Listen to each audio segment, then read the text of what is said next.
అందరికీ నమస్కారం.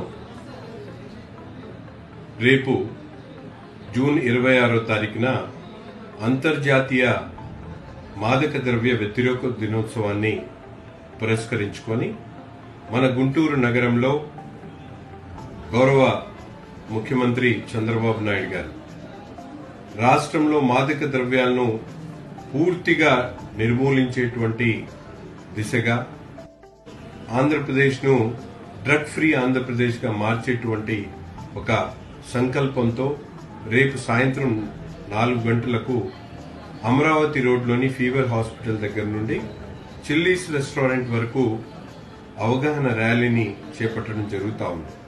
కావున సమాజ హితం కోరుకునేటువంటి ప్రతి ఒక్కరు కూడా, ఎందుకంటే ఈరోజు మనందరం కూడా చూస్తా ఉన్నాం, ప్రపంచంలో ఎక్కడో కొన్ని దేశాల్లోనే లభ్యమైనటువంటి మాదక ద్రవ్యాలు ఈరోజు తమ ఉనికిని దేశంలోనే కాకుండా మన రాష్ట్రంలో కూడా విజృంభిస్తున్నటువంటి పరిస్థితులున్నాయి.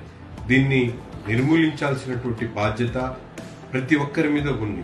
సమాజ హితం కోరుకునేటువంటి తల్లిదండ్రులు గాని, యువత గాని, లేకపోతే విద్యావేత్తలు గాని, ప్రముఖులు గాని ప్రతి ఒక్కరు కూడా తమ పిల్లల కోసం, తమ ఇంటి కోసం, తమ సమాజం కోసం మాదక ద్రవ్యాలను నిర్మూలించేటువంటి దిశగా ముందడుగేయాల్సినటువంటి సమయం ఆసన్నమైంది.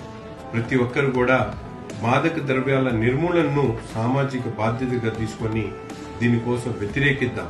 ముఖ్యంగా మన పిల్లల భవిష్యత్తు కోసం ముందుకొచ్చి ఈ కార్యక్రమాన్ని విజయవంతం చేస్తూ ఏదైతే గౌరవ ముఖ్యమంత్రి గారు మాదక ద్రవ్యాలను నిర్మూలించేటువంటి దిశగా ఈగల్ అనేటువంటి ఒక పోలీస్ వ్యవస్థను నిర్మించి ప్రతి ఒక్క జిల్లాకు కూడా పోలీసు యంత్రాంగం ద్వారా కట్టుదిట్టంగా దీన్ని నిర్మూలించేటువంటి ప్రయత్నం చేస్తా ఉన్నారు.